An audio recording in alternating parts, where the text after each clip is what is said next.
Shalom Bapak Ibu saudara sekalian yang dikasihi Tuhan.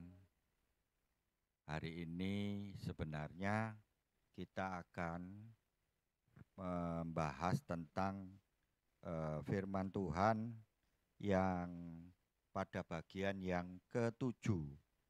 Bagian yang ketujuh. Judulnya adalah karakter ilahi dalam pekerjaan. Tapi karena ini bolak-balik sudah saya sampaikan firman ini yang terambil dari Matius 6 ayat 19 sampai 24. Saya cuma memberikan ringkasannya saja, nanti Bapak Ibu pelajari di rumah. Ya, ringkasannya tentang Yesus dan Mamon. Ya, tentang Yesus dan Mamon. Ya, di situ dikatakan bahwa janganlah mengumpulkan harta di bumi, ya, karena di bumi ini ada ngengat dan merusak, ya. Kan kita tahu bahwa harta dunia ini tidak kekal. Oleh karena itu, kata Yesus, simpanlah harta di surga. Itu intinya di sana. Lah bagaimana caranya nyimpen harta di surga?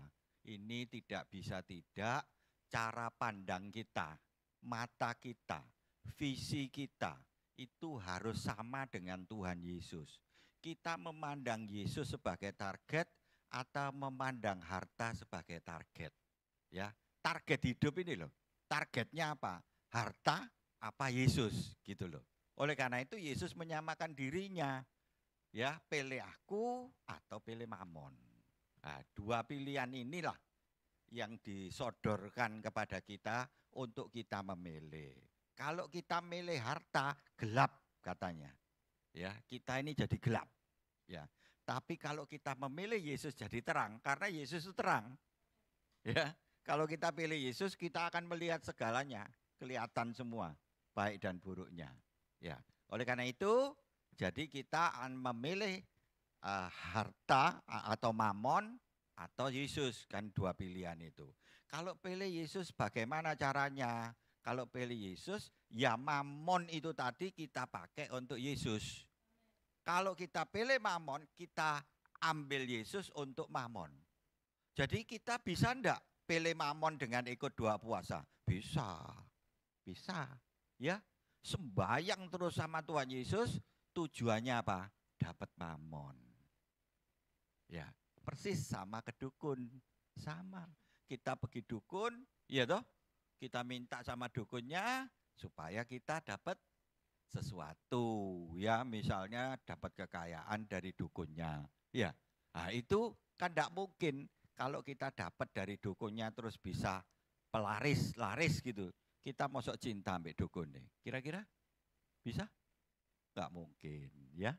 Kalau kita dapat berkat dari Tuhan, kita bisa cinta sama Tuhan Yesus? Tidak bisa. Ya, tidak bisa. Padahal yang penting itu cinta Tuhan. Jadi, kita pakai apa yang bisa kita dapatkan untuk mendapatkan Tuhan Yesus. Amin. Karena apa? Tuhan Yesus itu sumbernya. Ya, itu pribadi yang paling penting bagi kita. Ya, sekarang saya masuk kepada firman yang sesungguhnya akan saya sampaikan. Ya, jadi Bapak Ibu saudara sekalian, mestinya hari ini bukan tugas saya. Tetapi saya kemarin hari Selasa itu ngomong sama Vivi. Karena ditodong hari Selasa, saya suruh bicara, saya enggak mau.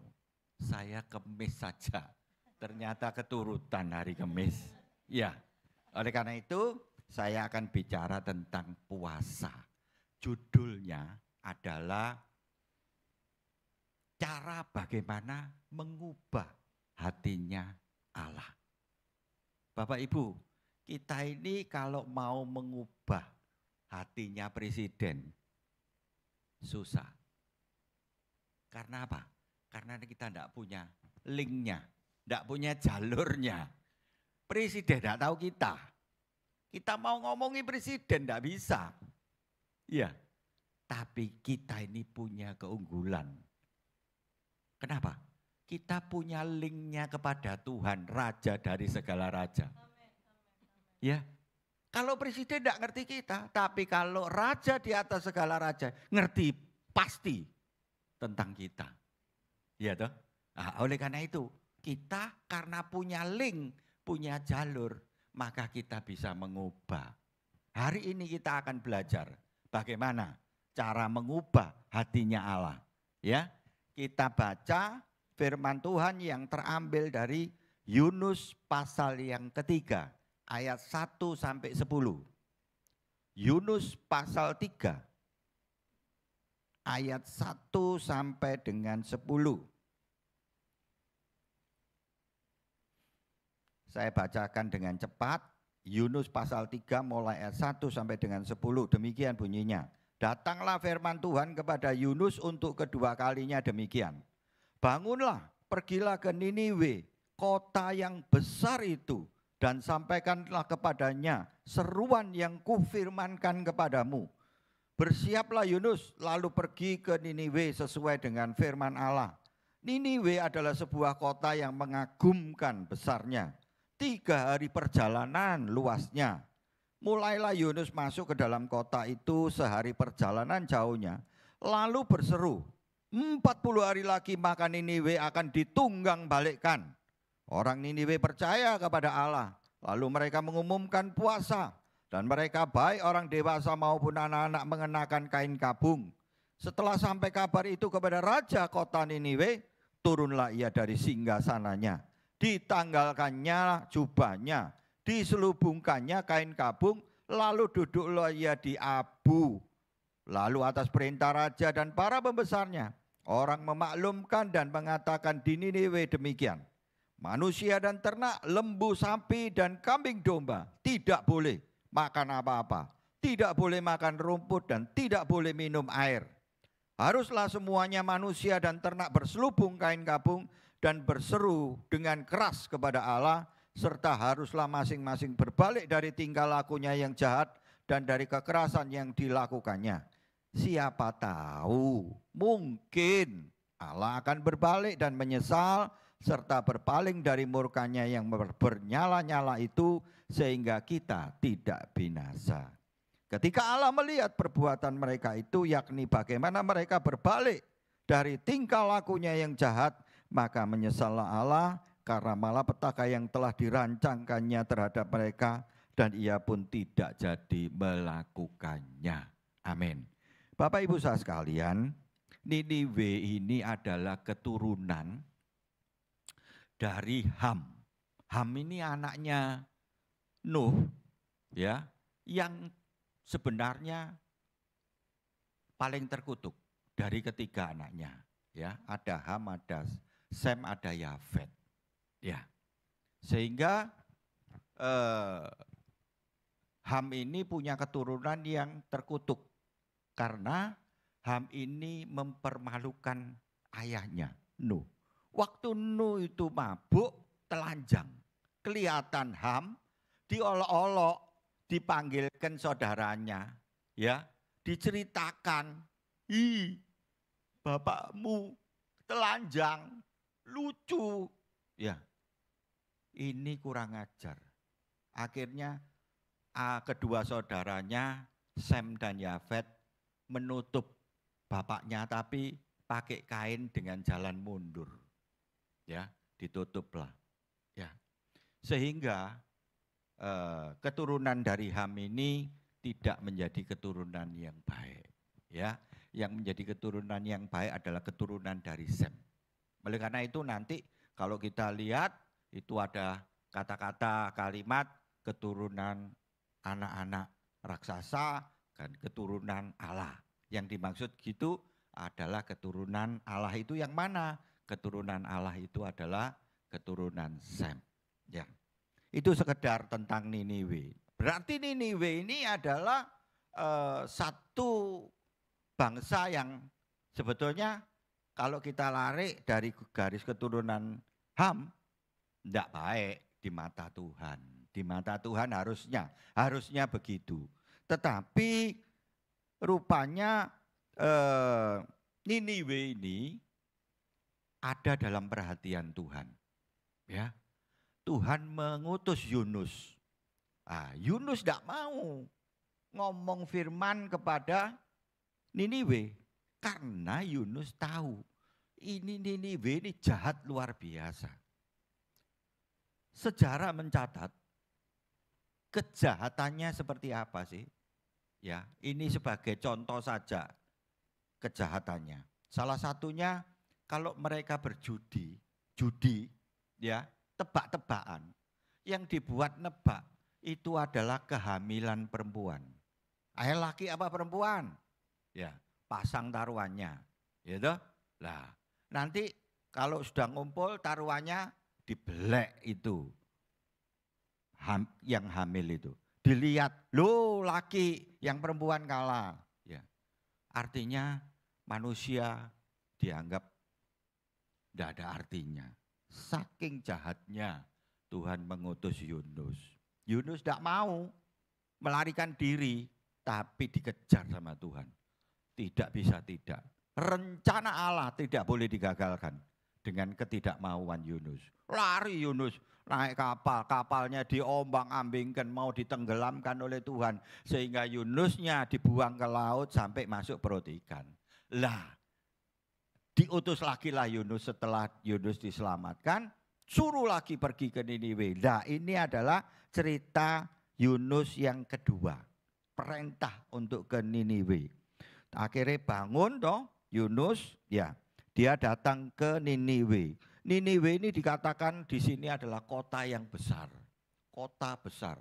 Ya, dianggap besar pada waktu itu, sekalipun penduduknya sebetulnya enggak terlalu banyak bagi kita sekarang. Tapi bagi saat itu ya banyak, ya, besar. 3 hari perjalanan dikasih luasnya.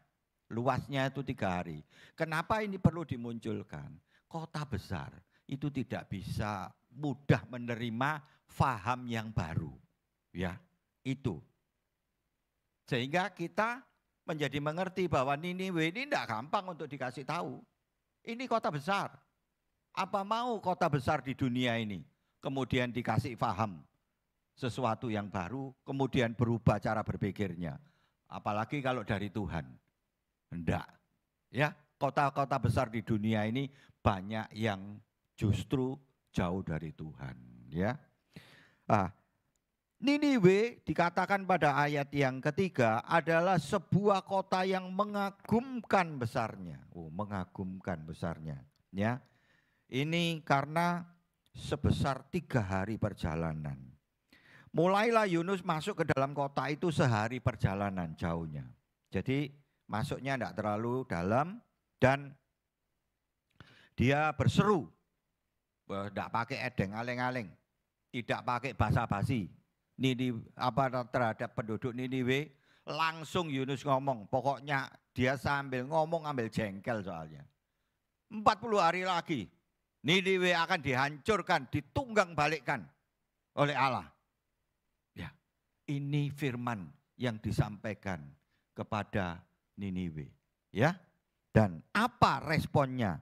Pada ayat yang kelima, orang Niniwe ini percaya kepada firman Allah. Ini poin yang pertama. Saat firman itu didengar, mereka percaya.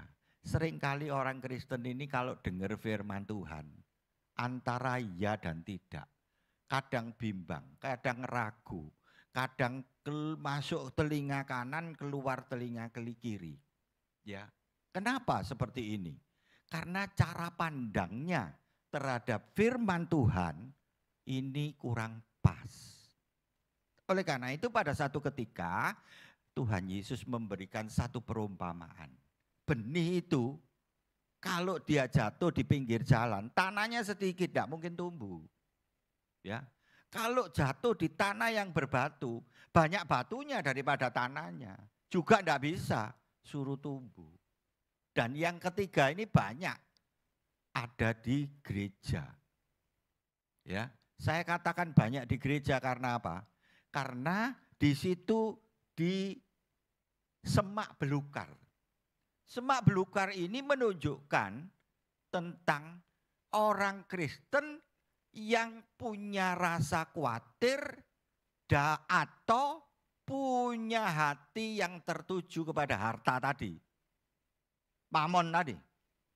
Lah, tidak mungkin orang yang khawatir itu dengar firman Tuhan bisa nangkep, bisa berpegang. Dia lebih meninggikan kekhawatirannya daripada firman-Nya. Tidak mungkin yakin karena khawatirnya lebih gede. Saya itu pernah berjumpa beberapa orang yang hatinya dikuasai oleh kekhawatiran. Waduh, tidak bisa diajak ngomong. Khawatirnya yang menguasai. Ya, ini sehingga apa? Tuhan Yesus bilang, orang yang punya rasa khawatir tidak mungkin bisa berkembang firman itu.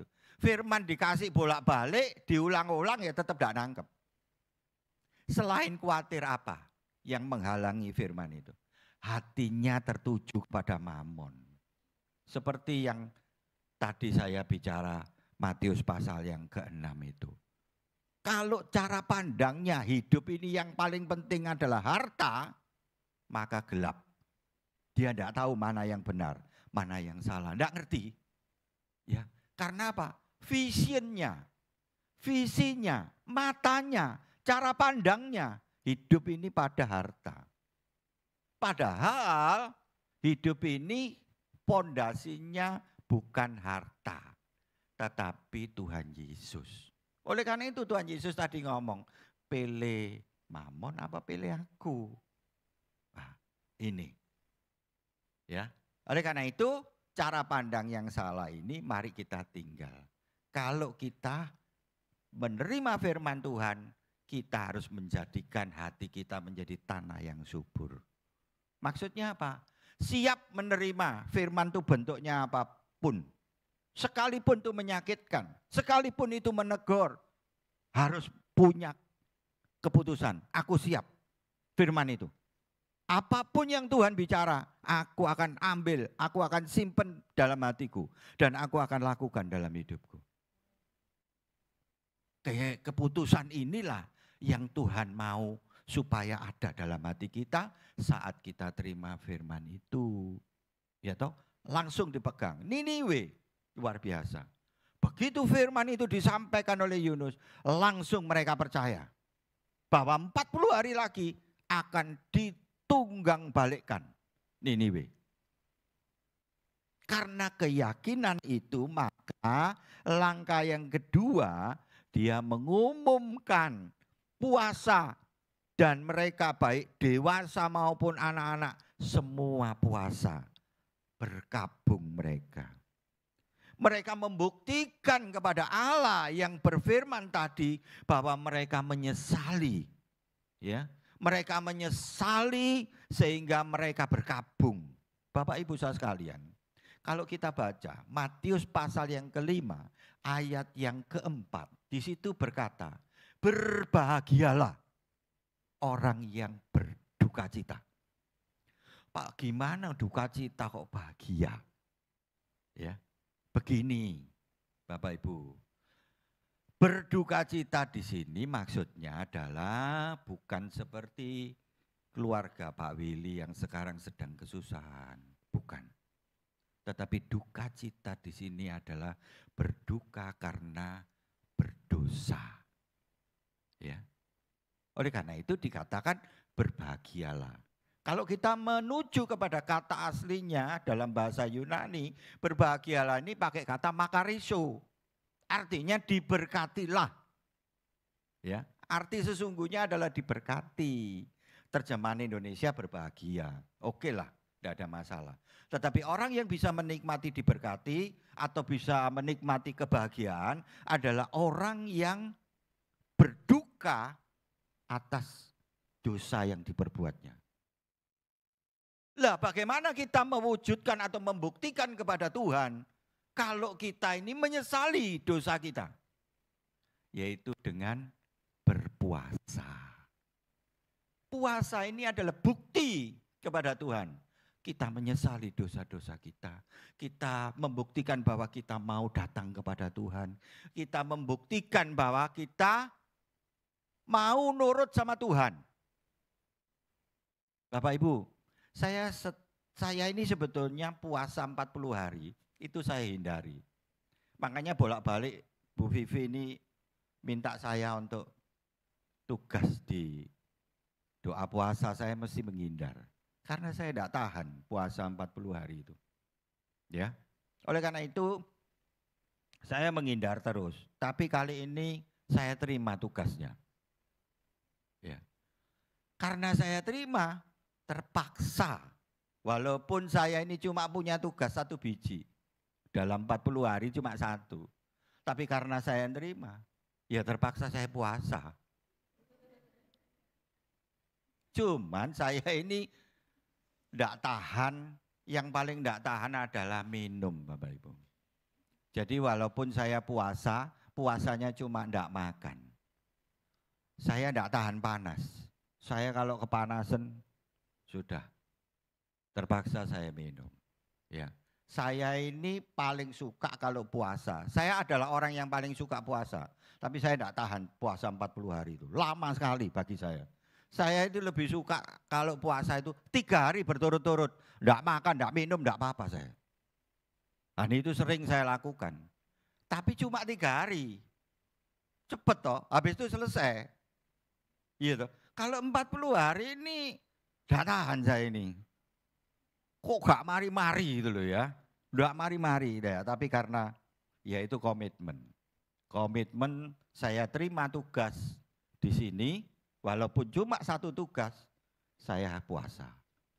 Nah, puasa ini adalah satu bentuk wujud kita untuk menyesali kesalahan kita, wujud penyesalan kita, dan juga wujud daripada kita mau dengar apa yang Tuhan firmankan.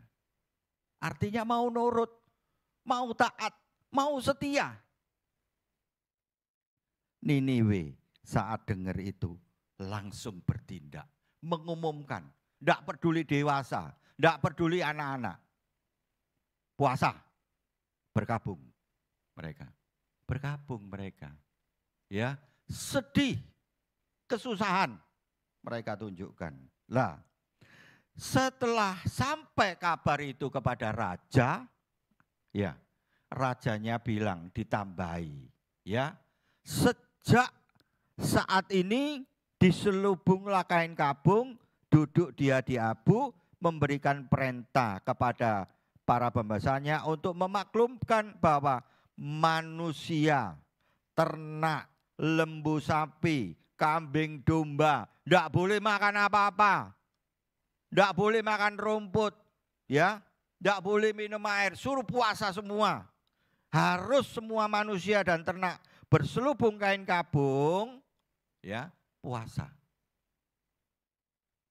Dan bukan hanya puasa, dan berseru dengan keras, bukan berseru biasa-biasa, enggak. Berseru dengan keras kepada siapa? Kepada Allah. Seruan, berdoa dengan keras. Ini adalah penting. Karena ada embuannya. Berseru, kalau berseru gitu biasa. Ya, tapi ditambahi imbuhan keras. Tahu toh Bapak Ibu? Berseru dengan keras ini berarti berseru ngotot. Tuhan, aku menyesali dosa-dosaku. Mulai sekarang aku mau Tuhan ampuni. Aku mau nurut sama Tuhan. Aku mau taat. Aku mau setia sama Tuhan. Keras bicara sama Allah. Keras. Ya.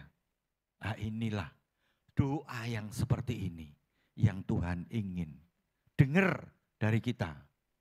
Tuhan dengar ini jeritan Niniwe ini, doanya kepada Allah. Ya, keras. Jadi Bapak Ibu saudara sekalian, kalau berdoa ngototo. Ya, satu ketika Tuhan Yesus memberikan satu gambaran. Malam ada tamu. nggak punya suguhan, cari suguhan ke tempat tetangganya. Tetangganya tidur, suruh apa? Suruh ngedok. Ketoken terus, sampai bangun. Artinya apa? Saat kita berdoa kepada Tuhan, doa terus, 40 hari terus berteriak kepada Tuhan. Terus ngomong sama Tuhan. Apa yang menjadi keluhan kita? Karena kita sedang mau mengubah hatinya Tuhan. Kalau mungkin saat ini kita ada dalam kuasa kutuk, Tuhan lepaskan kutuk itu. Kalau saat ini kita ada dalam kesulitan, dalam ujian, Tuhan memberikan kemenangan atas doa-doa kita. Karena seruan doa kita. Dan serta haruslah masing-masing berbalik dari tingkah lakunya yang jahat, dari kekerasan yang dilakukannya. Berbalik. Berbalik itu bertobat Bapak Ibu. Ya. Yang biasanya sama morotuanya, sama orang tuanya, keras. Mama ini sudah dibilangi, kok tidak pernah nurut? Loh, Bapak Ibu, kita ini seringkali tidak mengerti orang tua. Ya, seringkali. Kenapa saya katakan seperti itu? Kita ini tidak sadar, orang kalau sudah berumur, itu perjalanan darahnya ke otak, itu tidak bagus. Tak kasih tahu. Apa akibatnya? Akibatnya orang tua itu akan mengalami demensia. Otaknya tidak bekerja secara normal. Oleh karena itu sudah dikasih tahu. Mama sudah tak kasih tahu. Papa sudah tak kasih tahu. Kok salah terus? Disalahkan. Bukan maunya. Bukan maunya.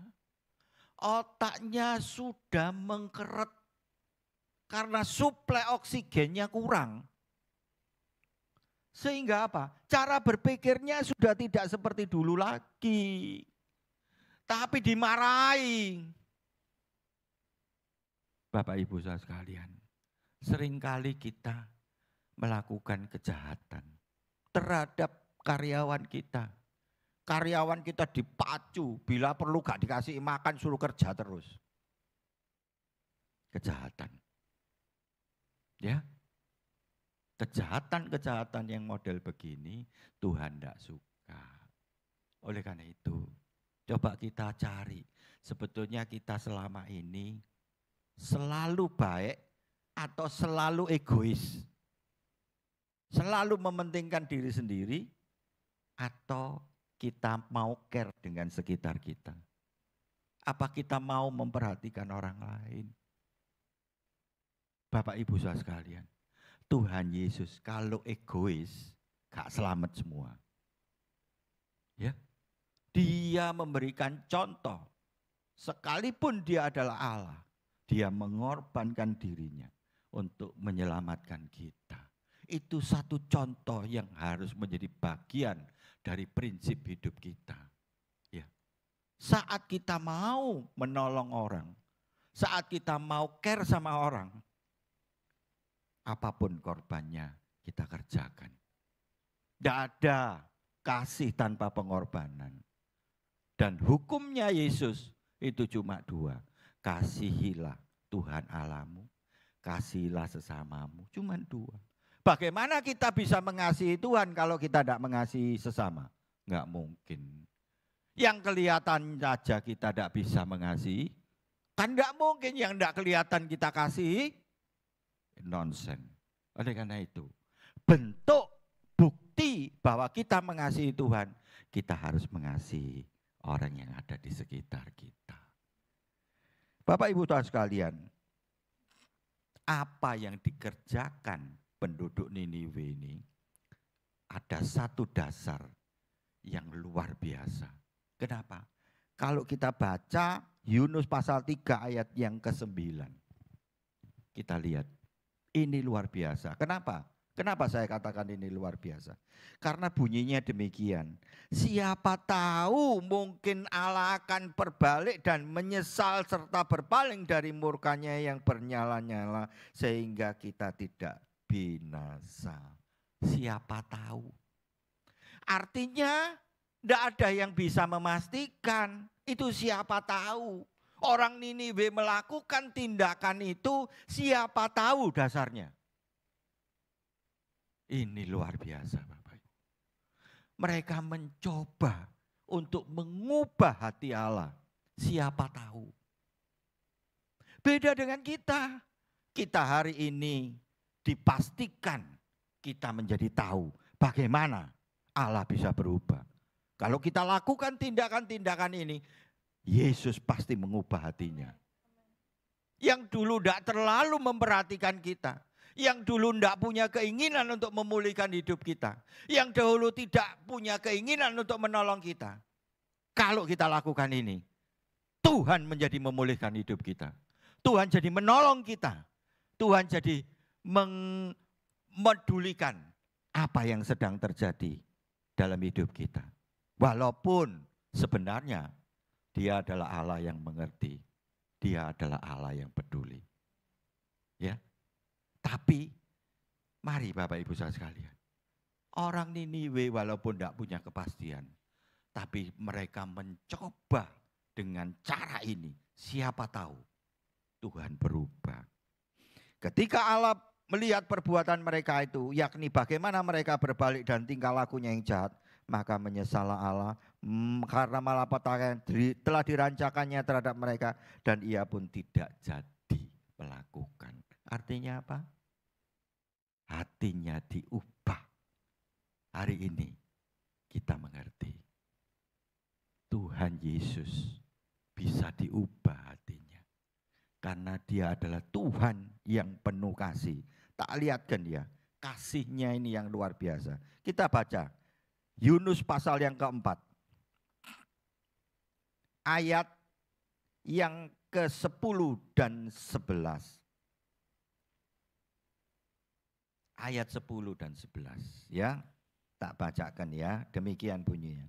Lalu Allah berfirman, engkau sayang kepada pohon jarak itu yang untuknya sedikit pun engkau tidak berjerih payah dan yang tidak engkau tumbuhkan, yang tumbuh dalam satu malam dan binasa dalam satu malam pula. Bagaimana tidak aku akan sayang kepada Niniwe, kota yang besar itu, yang berpenduduk lebih dari 120.000 orang, yang semuanya tak tahu membedakan tangan kanan dari tangan kiri, dengan ternaknya yang banyak. Sekalipun Niniwe bukan keturunan Sem, tapi Tuhan sayang sama Niniwe.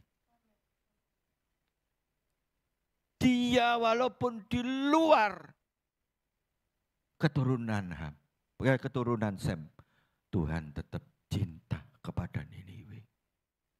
120.000 orang. Dia mau mereka diselamatkan.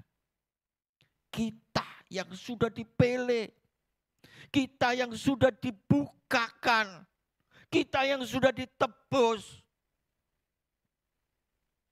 tak mungkin kita tidak dikasihi Tuhan. Oleh karena itu, hari ini kita harus punya komitmen. Aku akan berseru dengan keras. Aku akan berpuasa untuk mengubahkan hatinya Tuhan. Sesuai dengan apa yang kita rindukan untuk Tuhan perbuat dalam hidup kita. Amin. Mari kita datang kepada Tuhan. Kita nyatakan lewat pujian kita, Dia mengerti dan Dia peduli. Saya minta Ibu Vivi yang memuji Tuhan.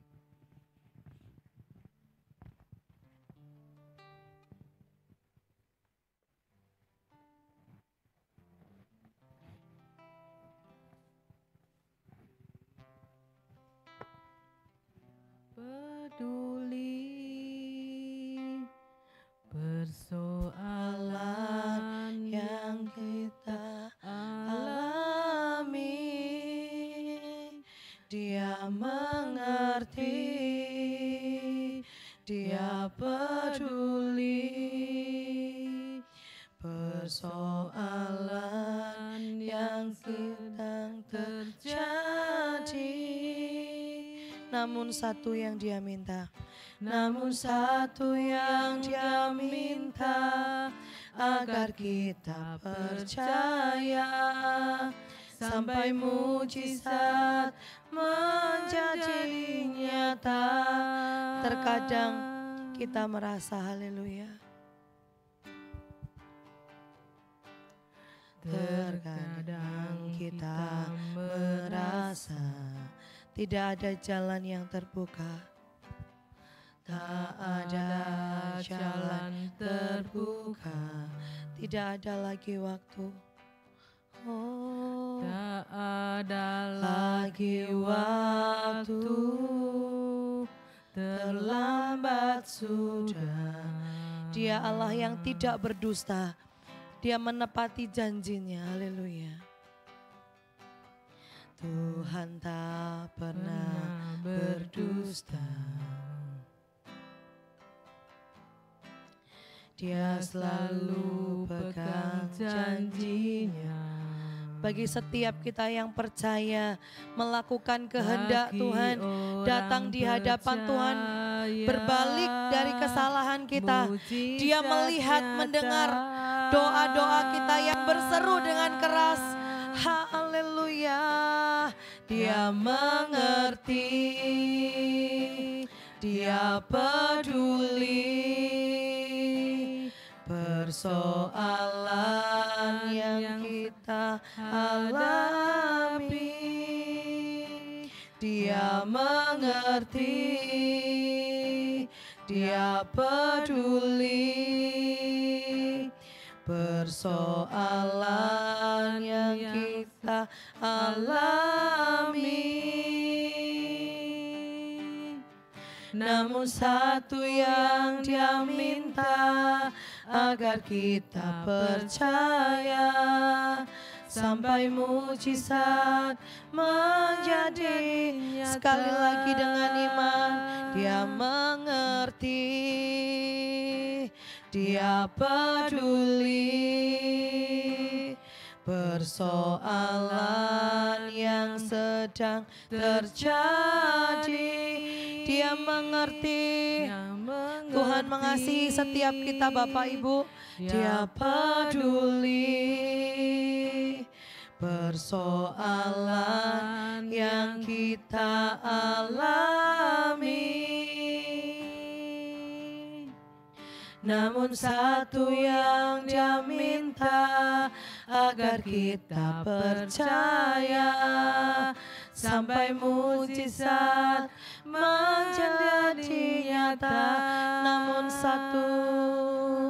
Namun satu yang Dia minta, agar kita percaya sampai mujizat menjadi nyata. Kita berikan tepuk tangan sorak-sorai yang terbaik buat Allah kita, haleluya. Kami mengucap syukur Tuhan buat datangnya firman Tuhan bagi setiap kami. Kami berdoa Tuhan, ampuni hati kami, ampuni perbuatan kami. Kalau selama ini Tuhan seringkali kami menyakiti hati Tuhan, bahkan dalam pergumulan masalah pencobaan kami merasa Tuhan tidak peduli dengan kami. Kami merasa Engkau terlalu jauh Tuhan, kami merasa tidak ada kesempatan bagi setiap kami. Tapi hari ini firman-Mu mengingatkan kami, meneguhkan kami Tuhan. Masih ada waktu bagi kami untuk mengubah hatinya Tuhan, dengan berbalik dari kesalahan kami, berbalik dari dosa-dosa kami. Kami berseru, berdoa, berpuasa, memanggil nama-Mu Tuhan. Dan biarlah Tuhan, kami harap, kami rindu Engkau mengubah hati-Mu untuk berbelas kasihan, mengasihi setiap kami Tuhan, melakukan segala sesuatu yang baik, segala sesuatu yang besar. Pergumulan-pergumulan kami akan dimenangkan oleh Tuhan, dijawab oleh Tuhan. Segala yang kami doakan, Tuhan melihat hati kami yang hancur, hati kami yang berduka akan kesalahan kami, Tuhan melihat. Kami mengucap syukur Tuhan. Berkati hamba-Mu Pak Pendeta Hendrianto yang jadi saluran berkat bagi setiap kami. Tuhan berkati segala yang dikerjakan, pelayanannya menyenangkan hati Tuhan, rumah tangganya diberkati oleh Tuhan. Kami mengucap syukur. Kami akan melanjutkan doa puasa kami. Terus Tuhan berikan berikan kami kekuatan untuk duduk di bawah kaki Tuhan. Kami mengucap syukur di dalam nama Yesus. Haleluya. Amin. Kita akan dengarkan pengumuman Bapak Ibu. Sebelum kita akan berdoa syafaat, nanti doa syafaat akan dibawakan oleh Ibu Aiwa. Pengumuman dari Koisa. Puji Tuhan Bapak Ibu, pengumuman ya, besok kita ada doa puasa jam 10 pagi. Kita sama-sama berpuasa baik onsite maupun online ya. Bapak Ibu Saudara, kita juga doakan keluarga dari Pak Weli ya. Pak Weli dipanggil pulang oleh Tuhan kemarin. Maka kita berdoa untuk keluarganya diberikan kekuatan dan penghiburan. Kita percaya selama hidup Pak Weli sudah percaya Tuhan Yesus setia melayani Tuhan ya. Kita percaya Pak Weli hari ini kemarin sudah bersama dengan Tuhan di sorga. Puji Tuhan. Adakah pokok-pokok doa yang perlu didoakan Bapak Ibu Saudara mungkin ditambahkan sebelum kita mulai berdoa? Saya persilakan.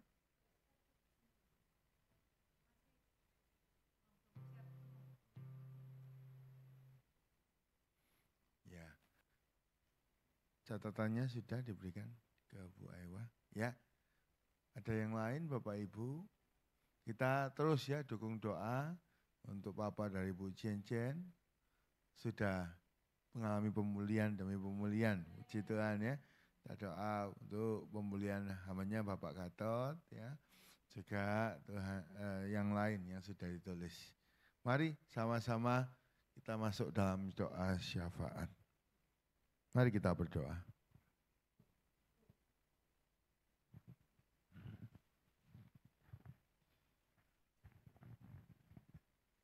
Haleluya, haleluya. Bapa kami yang bertakhta dalam kerajaan surga, Tuhan Yesus Kristus, kembali pagi ini kami mengucap syukur padamu Tuhan, binana kami semua dapat mendengar lagi sebagian firman-Mu Tuhan, beri kami kuasa untuk melakukan firman-Mu Tuhan. Tuhan Yesus, sucikan, kuduskan kami Tuhan, kami akan berdoa syafaat untuk pagi hari ini, yaitu kami berdoa untuk pemerintahan daerah, dan masyarakat agar dapat bekerja sama mencari solusi dari berbagai masalah yang ada, termasuk kemiskinan, pengangguran, terorisme, radikalisme, kejahatan kota, narkotika, dan lain-lain. Juga kami berdoa untuk gereja-gereja di mana saja agar menjadi dampak yang baik terhadap lingkungan sekitarnya Tuhan. Banyak jiwa-jiwa juga untuk datang ke gereja tersebut. Juga kami berdoa untuk bagi ibu-ibu hamil dan bayi yang dikandungnya agar diberi kesehatan yang sempurna Tuhan. Dan juga kami berdoa untuk pasangan yang baru yang menantikan buah hati Tuhan, jamah kandungannya Tuhan untuk segera hamil Tuhan. Begitu juga kami juga berdoa untuk mantu kami juga Tuhan, saya bahkan doa juga untuk Natali, mantu kami Tuhan, jamah Tuhan, kandungannya Tuhan agar segera hamil Tuhan. Terima kasih Bapak yang baik. Juga kami berdoa untuk teman-teman kami yaitu Ibu Susana yang menghadapi masalah Tuhan mengenai rumah Tuhan. Kami percaya campur tangan-Mu pasti akan menyelesaikan dengan yang segera Tuhan. Dan uang segera akan dikembalikan Tuhan.